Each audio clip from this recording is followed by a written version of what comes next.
Hello, everyone's Forest Focus. Nottingham Forest are arguably the surprise package of the season so far, but how high can they finish in the Premier League? Have we spent 10 years underestimating Chris Wood? And is Elliot Anderson an England star in the making? Joining me to discuss all that is a man who commentated on the win against Crystal Palace last night in Sky Sports' Seb Hutchinson. Seb, always good to have you on the show. How are you doing today? Yeah, I'm good. It's good to be at the City Ground for the first time this season, and obviously brought you a victory, didn't I? Yes, you are welcome back on again anytime after bringing us a win. I mean, what did you make of it overall? I enjoyed the game apart from 15 minutes before half time where you were wielding out stats about touches in the final third, offsides, 126 passes each in the final third, and all that kind of stuff. What did you make of it from the commentary box?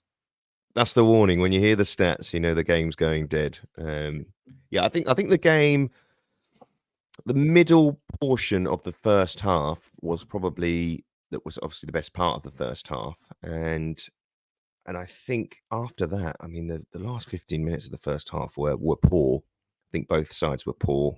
There were no attempts on goal in those closing stages of that first half. And I remember discussing before this game the idea that there's a strong chance it could be a goalless draw, not many goals. And I had that fear in the back of my mind. I wanted to pretend it wouldn't happen. But as it was going on, I thought, oh, this is going to be decided by maybe one goal at a push. And that's what transpired. And in many ways, it reflects both sides' season so far, I think, the game overall. There were no surprises. I wasn't really... Actually, I'd say my biggest surprise was the lack of maybe urgency from Palace in the second half, especially when they fell behind. I know he tried a few things to change it, but I just didn't feel like the team responded to those changes with an urgency, whereas I think Forest's changes really did give them a bit of oomph to see the victory over the line. Yeah, this is actually the third show I've done since the game, and it's only about 10 hours away. But Joking. One of the things we've not really discussed at length was the kind of reaction to the goal. Forest went to three at the back, which is normally a defensive change, but it didn't feel like that. We created a lot. How much of that was down to kind of the improved quality that Forest have got this season, and how much is down to Palace just not quite being at it, I guess, at this stage of the campaign? Well, I mean, there's a lot in the way you could look at it from a Palace point of view, but from a Forest point of view, I think they definitely look as a defensive unit. They don't give away too many chances. I didn't feel like at any point in the game where they were stretched as such or really under a lot of pressure. I think the fact they were trying to apply pressure onto Palace to get the opening goal of the game gave Palace some opportunities, and they had a few breakaways with it. But any time Palace were forced to go long, which Forest did very well in the first half, defenders gobbled it up. And Nketiah couldn't really get anywhere near the ball. When they played it through or could get through, a couple of times that's when they had some dangerous moments.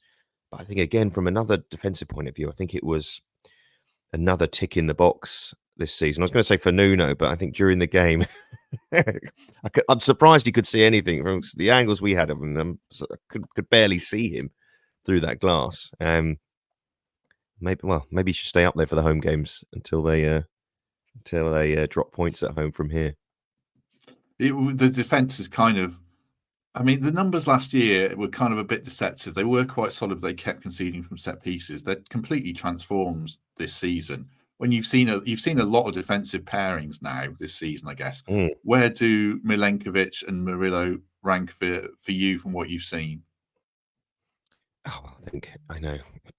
As a pairing, right up there, because they've got that nice blend, I would say. And I said this before the game, they fit into the system the way they want to play.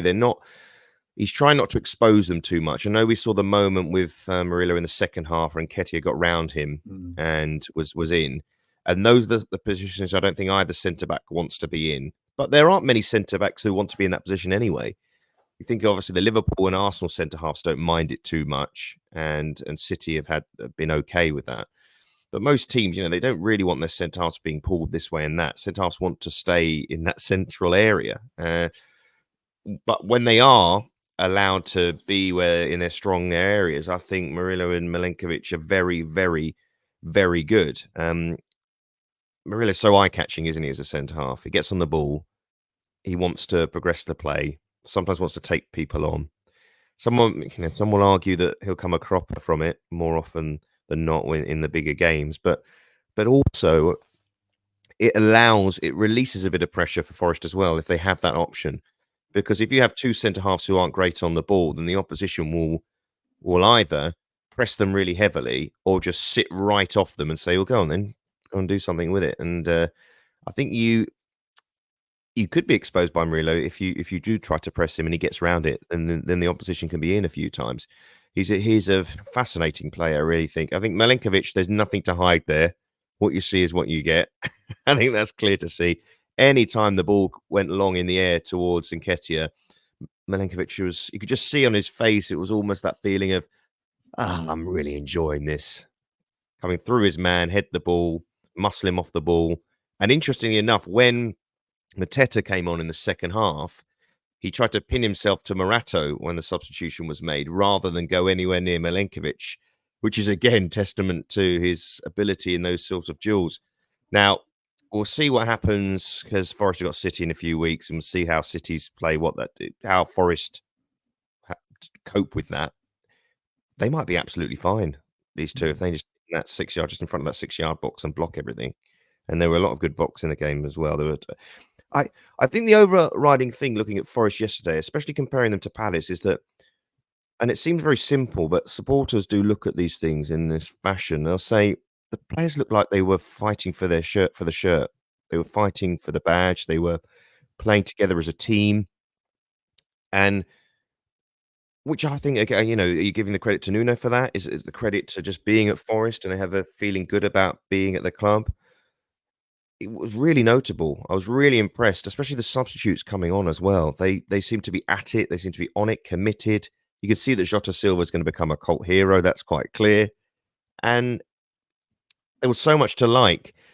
And also, I know you're going to get into more of the attacking side of the game. So I'll just concentrate on the defence for now. Sells, what an improvement in goal. I mean, we're thinking about it towards the back end of last season. Is he an improvement? Because I think the emotions about the goalkeeping position was so low at points last. If somebody could just catch the ball, somebody could just kick it properly, that would be great. But you've got a dependable keeper in there now. Let's be frank. Picking up on Milenkovic, the way he described him is an interesting way. What you see is what you get. I'm not really heard anyone say that way, but it's a good way of describing it. And it makes me wonder, when you can see what his game is and his strengths are, and maybe he's not the quickest, but do you kind of wonder how Forest got him? Because he's so solid and reliable that surely he would fit into, I could see him in a top 6 team. Maybe there's no vacancies at the moment in Arsenal, Liverpool, City, Spurs, but like Man United or something like that. I'm just surprised they didn't go for him. You're half answering your own question there, because if you go through those teams and look at their players that they have, I don't think Milenkovic is going to fit into what they want from a centre-back, because essentially what they want their centre-backs to do is everything. Yeah. And we said what you see is what you get with Milenkovic, and you've called on possibly some of his weaknesses. But at the same time, I think the big surprise to me was maybe Newcastle. That's the one. Maybe all their eggs were in the Gay basket, and they missed that one, you might say. Who's not to say they try and get him in January this quickly? You just never know. But if he's happy being at Forest, he'll be fine. And Forest, I don't think they'll be in a position to say we have to sell him necessarily right now. Manchester United, I did their game on Saturday. Second half, they played quite well. I mean, you have to remember that even though they're dysfunctional, the individual players, Matthias de Ligt was seen as one of the world's best young defenders only a few seasons back. Maybe they believe they can get him back to that level. He was very good in the second half in that game after they tidied his head up. Obviously, the same with Martinez. You have a World Cup winner there and a player who's very good on the ball, a tenacious defender. Maguire's out injured. They've got Lindelof there. They've got Johnny Evans. There's players at the club already. But what I will say in praising Milenkovic is that the fact that he's in that conversation is testament to the fact that Forest have picked him up for that price and got him to the Premier League, and he's settled in straight away. And you've got a centre-back partnership that is a settled one, which was the problem. Because when I say what you see is what you get with Milenkovic, that's not the case with Murillo, that's for sure. You don't know what he's going to do next. So it's a nice blend. It's giving you that sort of Rio Vidic vibes again. Very easy thing to say when considering the nationality involved, but I think there's a bit something like that. I mean, I mentioned before the game that I saw him in the World Cup, and again, he was maybe a little bit exposed in that because of the game. I did two of their games actually, Cameroon and Switzerland, and you can see maybe in a situation where a side's moving your defense around, but you could say that about any team. You could say that about any team. You know, I mentioned Manchester City, but you know they can do that to anybody. That will be. I don't say this too often when I speak about Manchester City, when I think an interesting clash of styles, because Manchester City tend to dominate so many teams. But I don't know if Forest will mind that much, and it'd be interesting to see what sort of side Nuno picks for that game, because in terms of his attacking area, because you can get them at the counter attack this season. So we'll see, and you give a chance to Chris Wood, and he'll take it. Ah, yes, we'll come on to Chris Wood. Tangent question. Do you know how many games you commentate on a season? Out of curiosity, because you did Man United, you did this one, you did the World Cup. Any idea how many you do? How many you do in a week normally? At least two. At least two a week. So if you did, should we just double that and just say 100? How much prep do you do? How much prep per game? Oh gosh. Well, I say this before, it's rolling prep. That's what I call it. So once I've done a team once, I don't know, maybe I've got this weird commentator brain whereby I just soak up information really quickly once I have my base, which is knowing who the players are. Once that, I just mop things up really, really quickly. And I don't know, could call that a skill. I don't want to say, I don't know. But yeah, and I think there's an enjoyment in that as well. I enjoy the prep, which also makes it go quickly and more efficiently. And you also settle into a style. Experience lets you know what you need to know and what you don't need to know. I think certainly you can have certain information that's a bonus, but also certain information can get you into trouble. So I'll give you a good example. Yesterday, obviously, Chris Wood with his celebration. Now, I could try and be really smart with that and give details about something quite personal, but I always think sometimes I tend to try and stay away from that because you don't know the inner details of a situation. If a baby's been born, you don't know how is the mother at this point in time, how is the baby. You don't want to get into that, and I tend to feel like it's not my place to get into that. I'm a football commentator, so unless I know for sure, absolutely nailed on, I can find stuff out, but maybe the player doesn't want to reveal too much about it, and you don't want to find yourself in a position where down the line it looks quite odd what you've said. So that's part of the prep that I'd say sometimes I sort of think I'll stay away from that element of it and not get into that side of it, because you don't really want to be in a position whereby you're embarrassed with information that comes out later, or something more insensitive. So I think my first port of call is the football, the footballers. What type of players are they?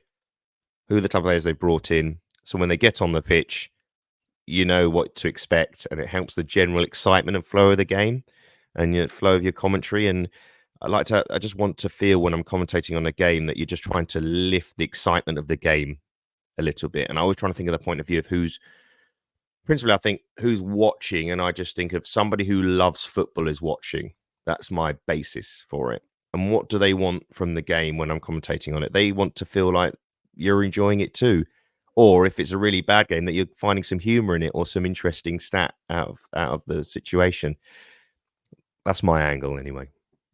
No, that's interesting. It's interesting to hear. Good stuff. Yeah. Some commentators just sound like, not now. I remember some commentators, well, I'll name him, Alan Green, sounded like he absolutely hated being at every game towards the end of his career.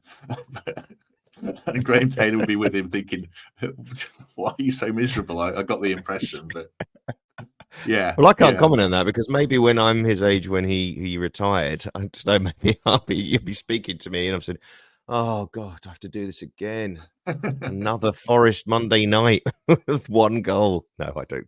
I can't see it with my own personality somehow. No, definitely not. Definitely not. Let's talk a bit more about Chris Wood then with the goal celebration. One of the things I said there, we've been underestimating him for 10 years, because I would watch him for Burnley, and maybe it's, the way Burnley played, the way Everton play, not necessarily the easiest on the eye, not necessarily playing to his strengths. But when you see, it feels like the Forest attack is built for him, not around him, but for him to score the goal. Have we been undervaluing him as a player throughout his career in terms of the quality of striker he is? Yeah, yes. I think there's a lot of taxes on him, I think. One is that the exotic nature of a new signing. And he couldn't be further away in terms of the country he comes from, but yet people don't obviously think of him in that way because of how people view things. If you're saying your new signing is Chris Wood, people are like, well, I know he does a job, but I'm not going to be excited about that. But I tell you what, striker is the hardest position to recruit for on the pitch, to find the difference maker. Look at Palace yesterday. They invested a lot of money in Nketiah, and Forest were close to signing him themselves. But you have to make it work for that striker that you bring into the team. And sometimes teams think, well, we'll go a different direction with our striker because we're hoping maybe this will get more out of our team. As you said, Forrester playing to Wood's strengths, and I think he's got a fair few strengths, actually. I mean, he can do that target man role. He doesn't mind battling for the ball. He doesn't mind wrestling with defenders. He's decent in the air. But he's also got this poacher role now. He's finding him some space in the penalty area. He's taking opportunities when they come. You'd think if there's 5 Premier League goals that all of them would be like big headers from diagonals or something or other, but that's not the case at all.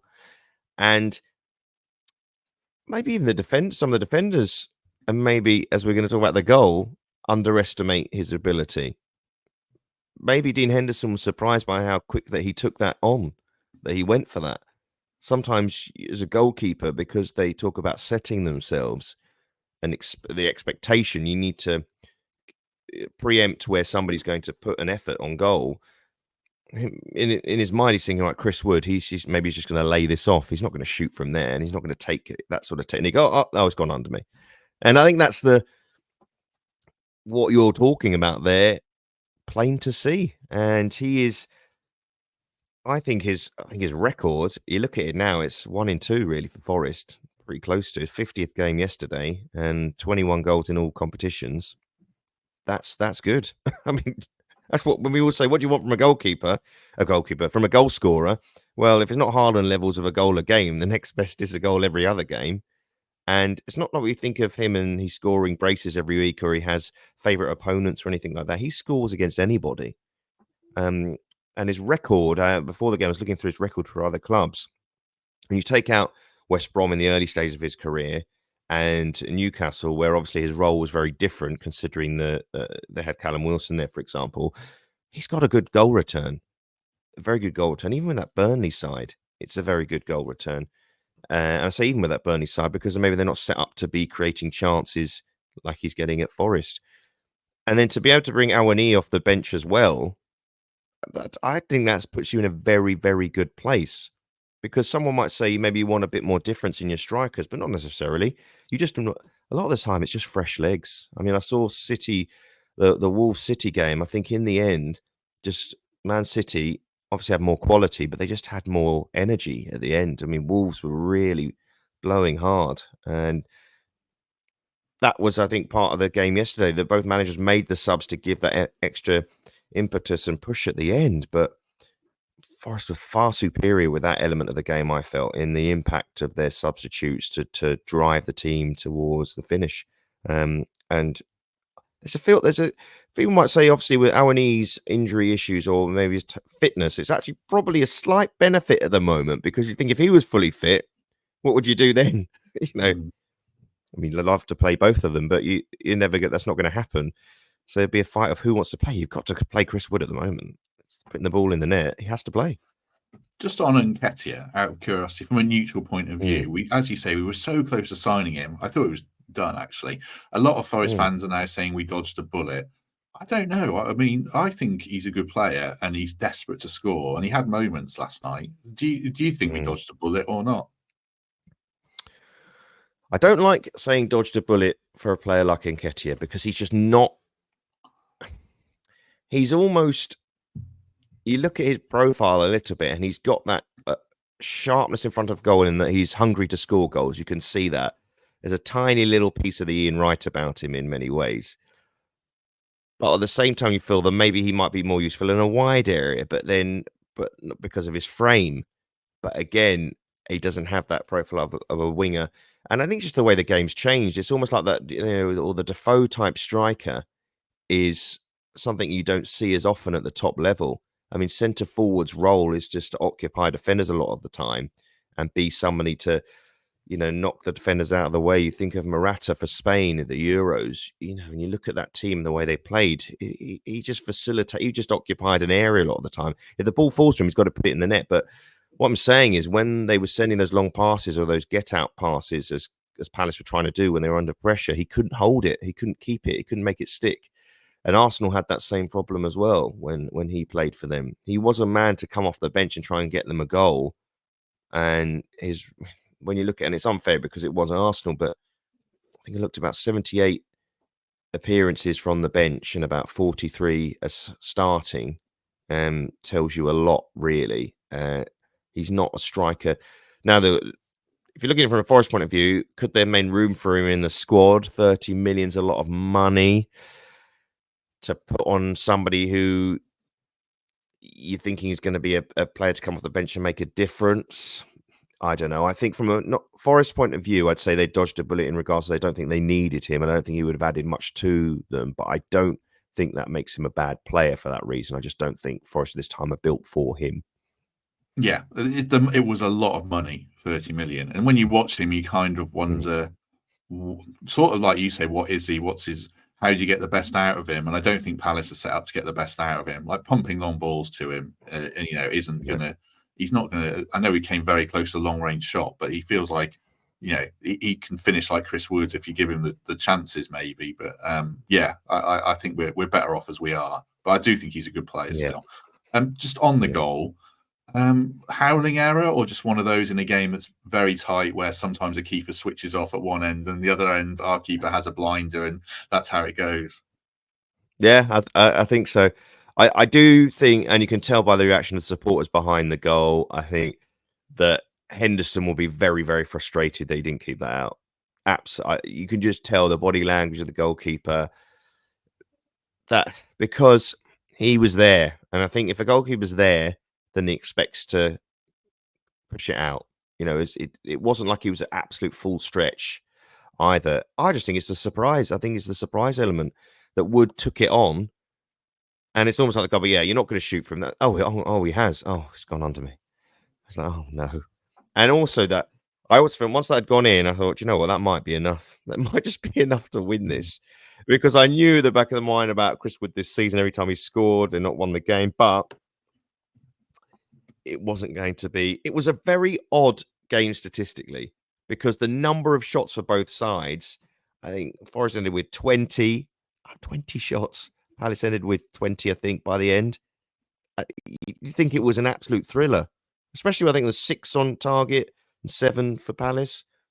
That suggests you looking at that data, do you think, oh, this must have been a really end-to-end contest, and it was, but it wasn't gripping. Let's be honest.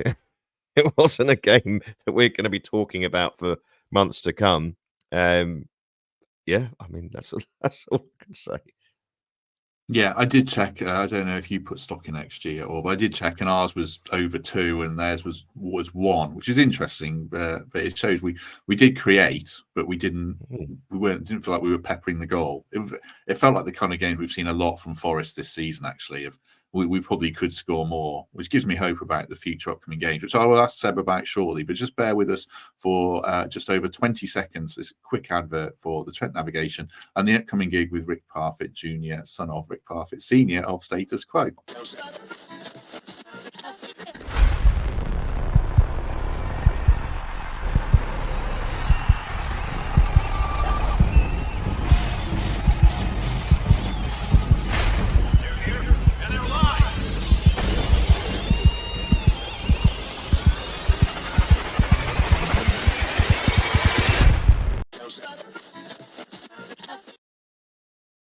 22nd of December after the whichever game it is, actually I should remember, but yeah, with Rick, lovely guy who's become a Forest fan because he married a Nottingham woman, and we'll get a lady, I should say, and we'll get him on here to talk about that game, I'm sure, because he has become quite the Reds fan, which is great. This season then, Seb, I did say in the start we've become the surprise package. We're only 8 games in, so am I right to be getting carried away? Are we going to be the breakout team that finishes in the top 8 this season or not? You supporters are so funny, aren't you? I think if you lost yesterday, could you imagine the chaos? I'm sick of Nuno's negative football. Why has he put Anderson in the 10? Shota Silva should have started. We've been overrated. We've been papering over the cracks. 1-0 win against Palace. Hold on a minute. Conference League, here we come. Yeah, exactly. I do think there is a quality level in the Premier League this season. It feels like a lot of teams are going to take a lot of points off each other, which is why I think Manchester City will probably win the league in the end if they don't get any sort of points deduction or any sanction or whatever. Because I feel like every team has a vulnerability that you can see in there. Probably the side with who's looked the least vulnerable overall is arguably Liverpool, but they have lost a game, of course, that you know very well. Yes. Which could open things up for, which is in a good way for a side like Forest, because it means that, you know, you could lose one week, but put a couple of wins together, and all of a sudden you're in the top 8, and that's realistic. And I think you're going to look ahead to the fixtures you have to come. On paper, I genuinely don't think there's too much for Forest to fear, actually. Many of the teams in the league, funnily enough, you've gone to Anfield already, so that's been ticked off. I look at the other teams, I think Forest actually could frustrate a lot of sides, and maybe they might find a bit more room in the forward areas. I think the Liverpool game was a good example. You know, if you give Hudson-Odoi, for example, room around the penalty area, he looks a far more dangerous player. I think he finds it difficult against deep defences, but some of the teams you're playing soon won't play with deep defences. So that could give him a real chance. And I think Alanga's a bit like that as well. He feels like a player who's, again, needs a bit of room to run in behind and to get away from people.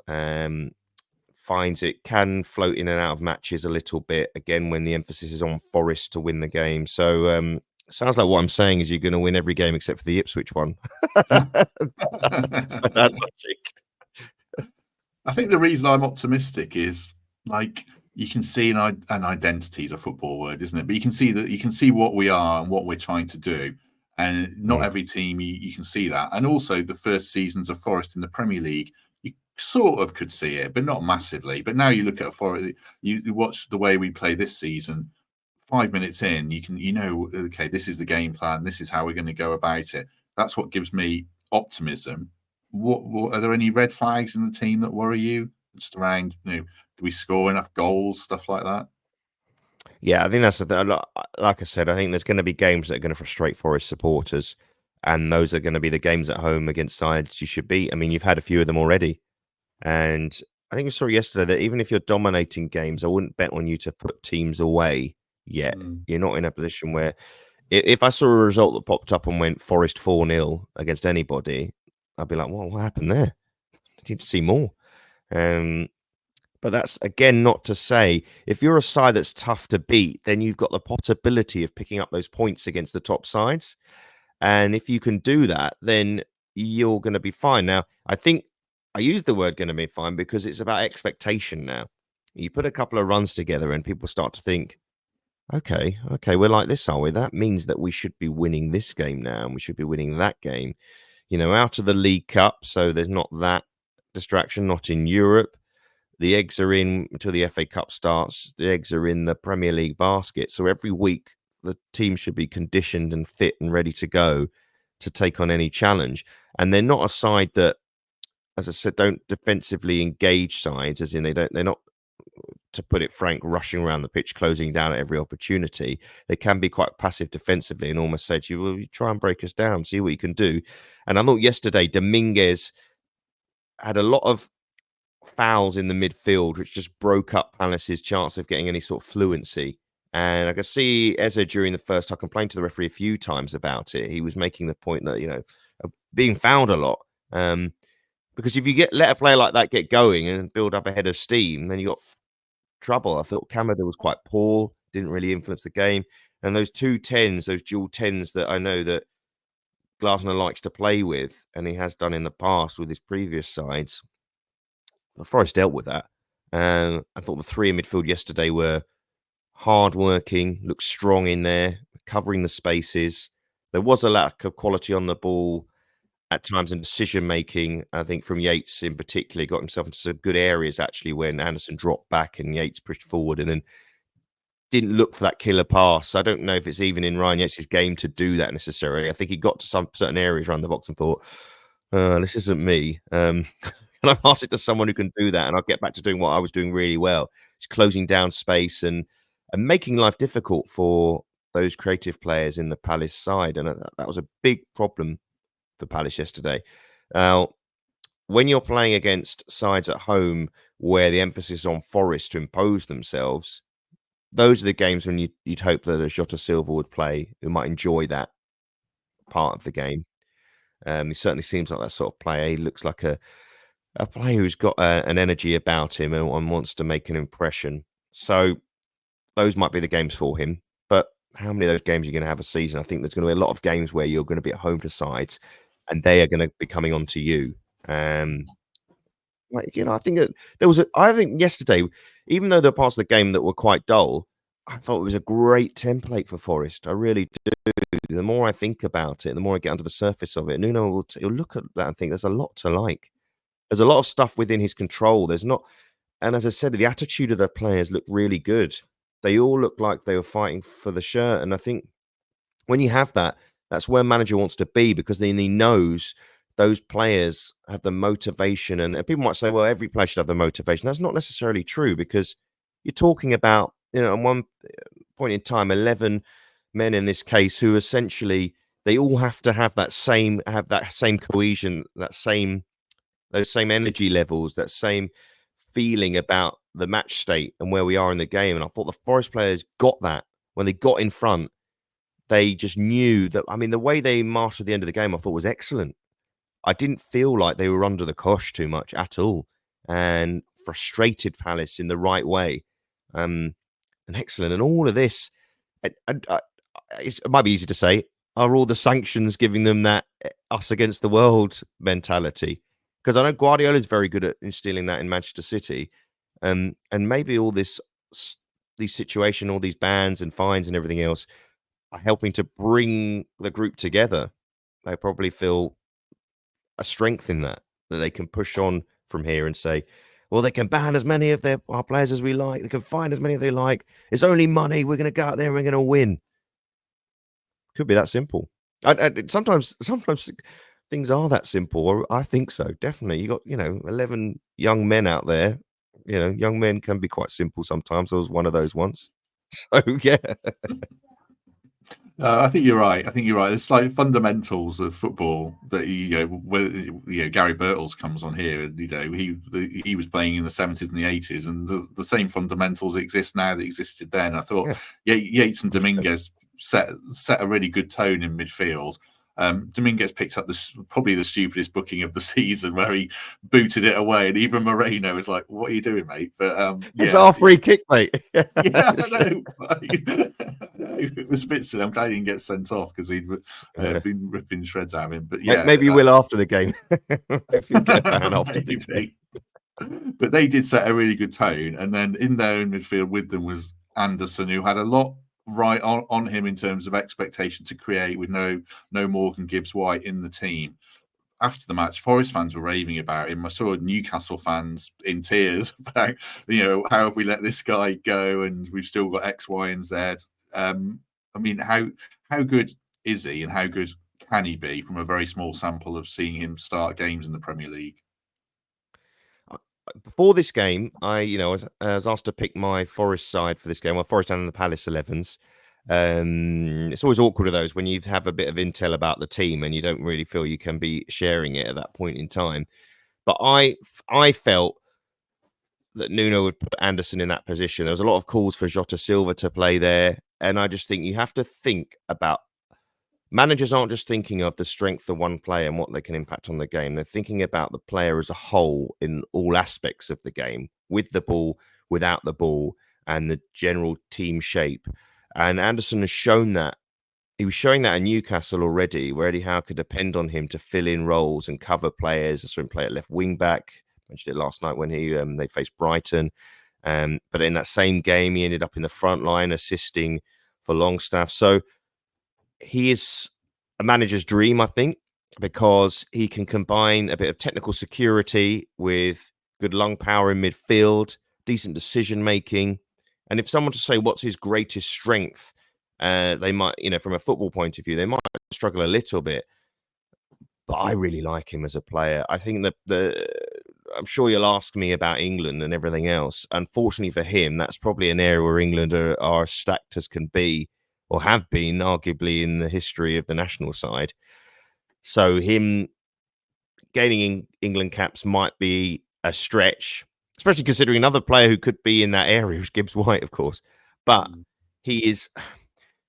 I don't want to write him off. I mean, he was eligible for Scotland, or he still is eligible for Scotland, and chose to put his eggs in the England basket because he's with the under-21s. So that suggests, again, maybe he's spoken to a few people, maybe he sees a pathway there. Maybe he sees a pathway to play in a deeper position, more of an 8 and more of the withdrawn role in the England side, which could be a role for him. What I saw yesterday was a player who was operating in all areas of the central midfield and sometimes getting out into slightly, the half spaces, as they call it. I mean, his footwork in the first half when he beat a few men, I think there were a few Forest fans in the crowd who must have been sitting there thinking, oh my God, we're about to witness something unbelievable here. And I was trying to get it out during the game, but I saw Forest play Newcastle a couple of seasons ago and he scored at the end. He thought he'd won the game and it was disallowed. I think do you remember that one? And then Isak scored a penalty anyway. That was it's very strange how football works, because on that day, gutted, he's not scored against Forest, and then yesterday, same end, same sort of area of the pitch, and he could have scored, one of the best goals we've seen at City Ground recently. Actually, if he'd managed to stick that one away, I mean, it was fantastic. And I think once he'd done that, it gave him so much confidence in the game, because the fans have noticed that big moment, and then they've latched on. He didn't have to do much else after that from a supporter's point of view to make them go, ooh. We've got a 10 here, and I guarantee if he performs like that again, just say Gibbs White can't make Leicester. You think people start thinking he plays like that well again? People start saying, "Oh, hold on a minute, how are we gonna make this work?" And he's going to be a player. I think he's going to become a player, which is happening to Jude Bellingham already. I get the sense where people say, "I want him in the team, so let's move him around a bit. Let's have him in the pair at the base, or as a box-to-box, or in the 10, or if we can fit him in a wide area, let's do it." He just has to be in the team, and that's great credit to him. Yeah, and I sort of feel like with England, I think he could get in, because we were discussing pre-match about playing Jota as a 10, and I said no, because Anderson offers what seems so valuable in Premier League midfields and in the England team. Control of the game. He can dictate a tempo. He can put his foot on the ball. He can receive it anywhere. And he's got those magic feet, like you referenced there, about 15 minutes in, where he did it twice in the space of a minute, first on the touchline and then dancing through. And I think that kind of sets him apart, to the point that, if Morgan's fit, Calvin Wilson, who used to play for us, was on today's podcast as we record this, yesterday's as you listen to it, saying that he wouldn't even necessarily put Morgan back in the team against Leicester. Oh, brutal. Look at this. That's amazing. I know, but he's, problem to have.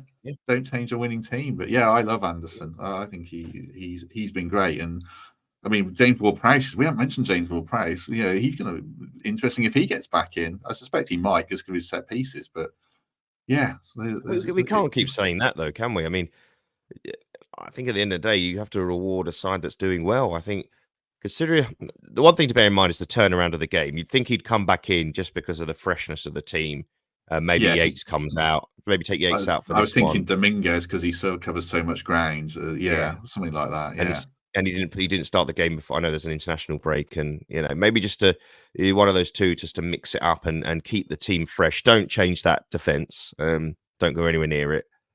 Don't dare. Although Williams, again, I thought had great energy, great game focus as well when he came on. He straight away got into the flow of it and knew what his job and what he had to do. So again, you're looking at someone going, that's great to have somebody who can bring that on in the fullback areas as well, because fullbacks go through so much in the game that they do often get subbed in matches.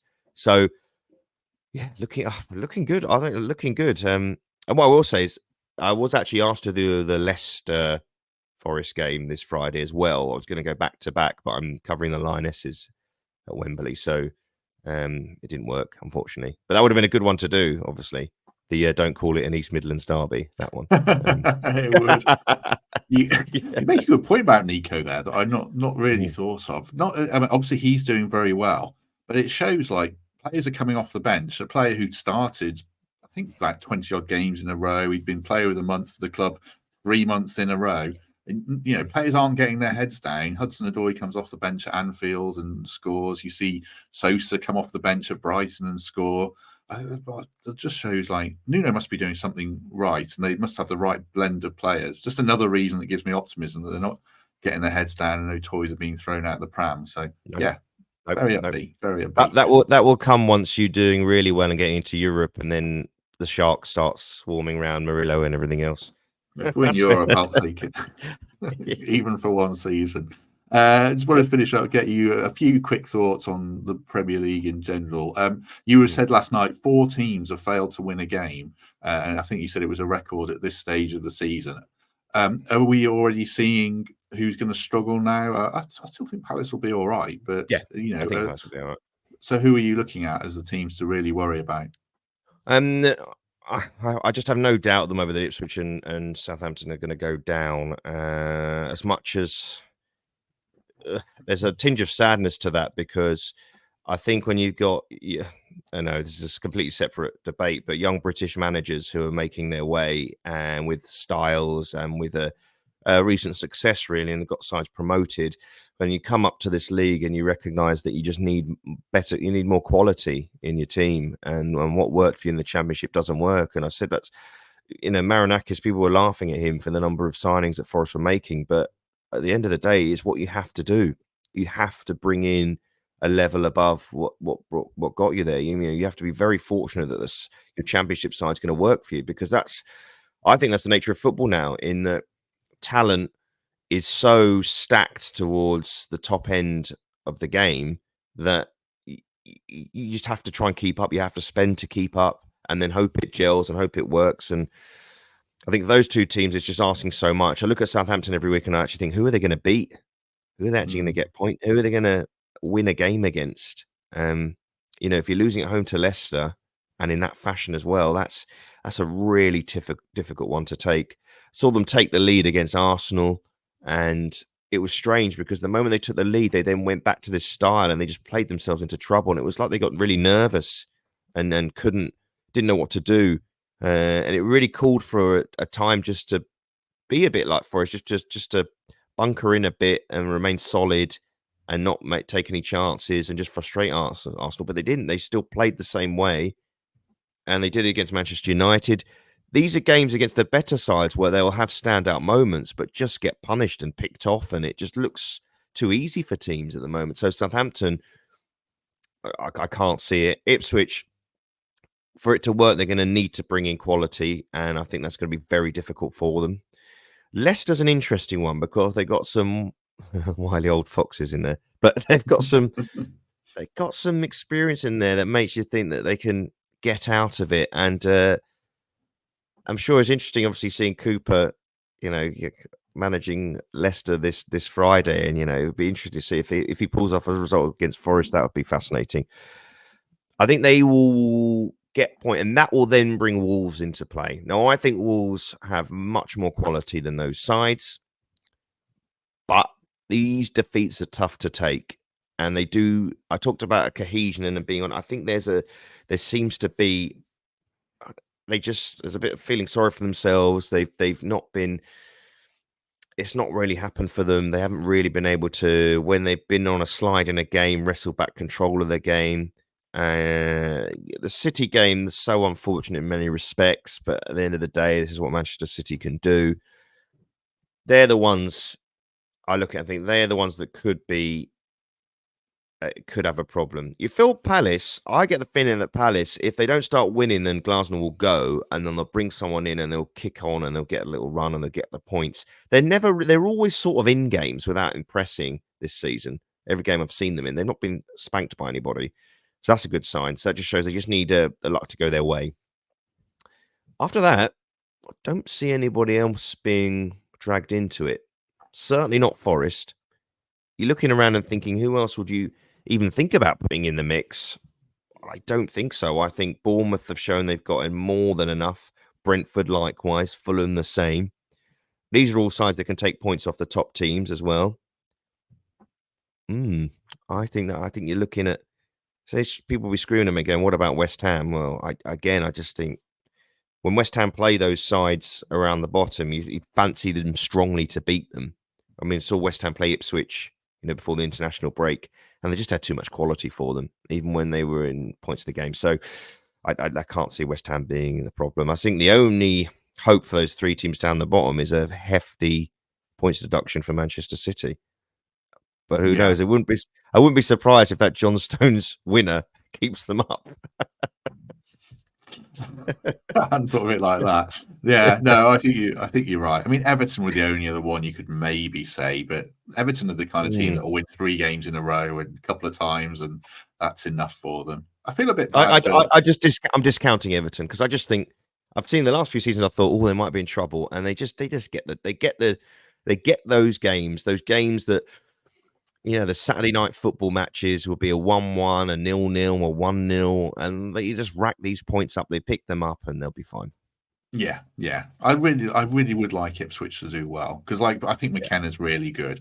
A lot more time for is not the right phrase, but the way McKenna's doing it compared to the way Russell Martin's doing it, I think if Ipswich had better players, I think he's a good enough manager to keep them up. But then you see what Steve Cooper's doing, and it's not from Forest fans know it's not always going to be the prettiest, but with experienced veterans, it might well be enough. It's going to be an interesting game on Friday. Neutral point of view, would you maybe predict Forest win that one or a draw? Could Leicester upset us? Obviously, they're at home. Yeah, that's why I said I'd like to have done it, because it'd be an interesting one. How will Forest approach a game like that? Will they go there thinking we're a better side, we can impose ourselves on the game, or will they just say to Leicester, come on to us a bit, we'll pick you off because we're confident enough with our defence? Interesting. Really interesting. And I think if the Forest fans' complaints about Forest performances this season are the games against the sides that they would have looked on the surface and said, we should win there, thinking, what did you have? Wolves at home. There's obviously we talk about the Fulham game, and Fulham and Bournemouth, Southampton, and you played Southampton, didn't you? In the friend, when was that? I'm thinking Southampton was one of your away wins. It was 1-0.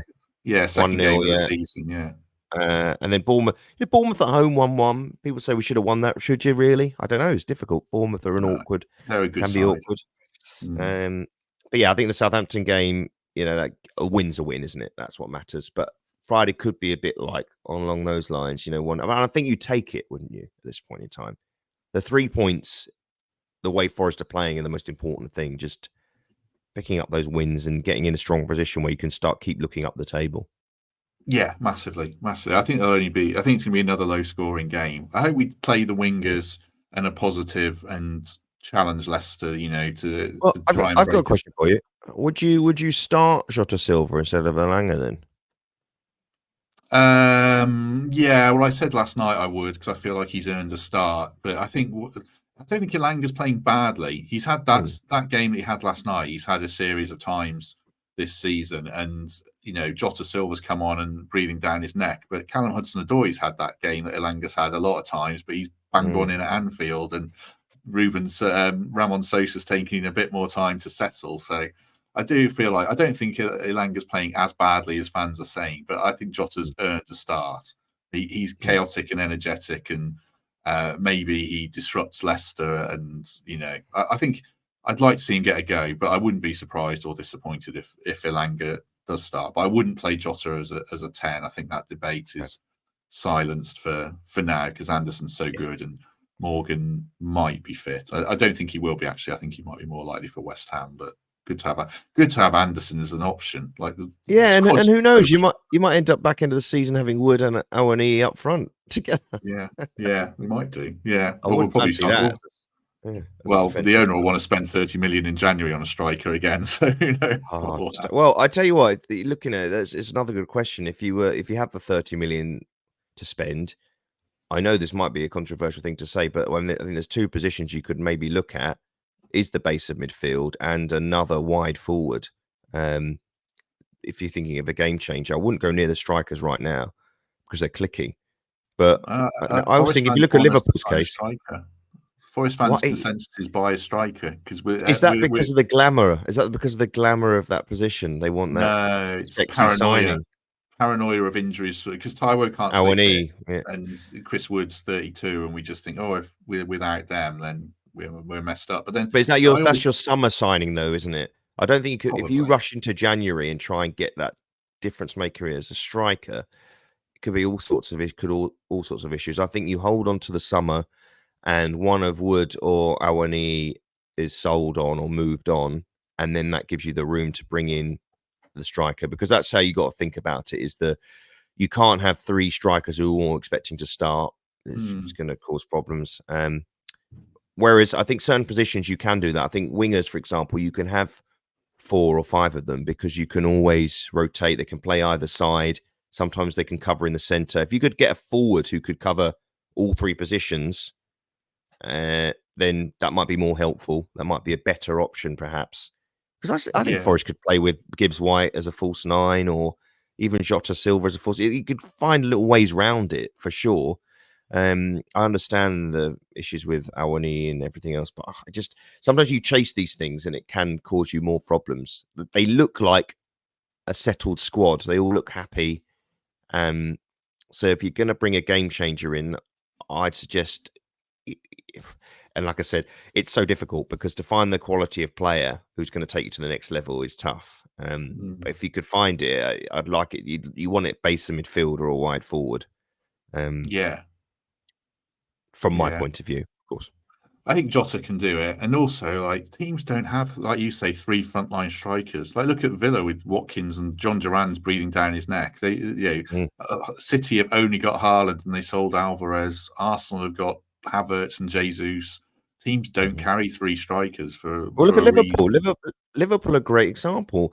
When you think out and out striker, just about Nunez, but all the rest of their forwards, they are forwards. They can play across the front 3, and it works for them nicely. I think that's how City will see it as well. If Haaland can't play, I mean, he looks like he could play every match at the moment, but if he can't play, they will find a way around it. You always do. I think it's just about that feeling in the squad and how everyone feels that they're on the same page in terms of the target for the season. I think Forest are in a really good place. I think they look a really strong side, and football moves so quickly, doesn't it? Although the fears of relegation are not there at the moment, I would imagine. I think you're sitting there thinking that's not our battle. We don't need to worry about that right now. There's no. If Forest were to be drawn in a relegation battle from here, it would be one of the biggest shocks I've seen in recent times. I'm being totally frank. They look like a side who can't see them going on a run of 10 matches without winning a game, which is exactly what I could conceivably be Southampton doing. I mean, who knows? Anything can change in the Premier League any week, but it doesn't look good for them. No, I think you're right. Right, I've kept Seb for 55 minutes, which is very generous of his time. So if you have enjoyed this, do us a favour, hit like on the video. You can subscribe, become a channel member and get early access to this interview. Give us a lovely review on iTunes and Spotify. Seb, thank you very much for joining us. Do you know if you've got any Forest games coming up, or have you not got any in the diary? I do, actually. Yeah, I do. I've got Newcastle coming up. And that should be a really good one after the drama of the League Cup. So I'm looking forward to that one. And I'm intrigued to see Forest's trip to Man City. That's the one I look at and I think, and like I say, I don't often get intrigued by Man City's games because they're so dominant. But yeah, just see, because the way they've played this season, they do if they are vulnerable in one area is being hit on the break, and there might be one that works for Forest. But you know what? That's all I'm going to say about that, because it'll be a 5-0 defeat incoming after I've said all of that. So let's forget about that. Let's just turn it to them winning at the Emirates instead. That looks like that could be something that could happen as well. Oh, hopefully so. I think we could do all right against City. Wolves, I saw, had 6 touches in the penalty area and scored, and it was mad. But they had chances. City. They were 1-0 up, and Semedo was in, and he missed it just like the week before, the 2 weeks before. Traore, when Fulham were 1-0 up, and he missed the chance. And Arsenal came seconds away from winning there. But I think that should just worry everybody else, because this doesn't happen that often with them. And I think the only hope that the Premier League has of them not winning the league is the Premier League being successful in their matters off the field, because they are just a phenomenal unit on the field. I wonder if Liverpool might have enough about them if they make a signing in January, a midfield signing or something like that. Like Gravenberch is great. We're going off on a tangent, but I think if I have to beat them, they have to beat City. They have to beat City, don't they? Let's save this for the City podcast. Let's do it. Let's do it. Right. Thank you very much for your time today, Seb, and everyone who's watched. Back tomorrow, but if we don't see you then, we shall see you soon.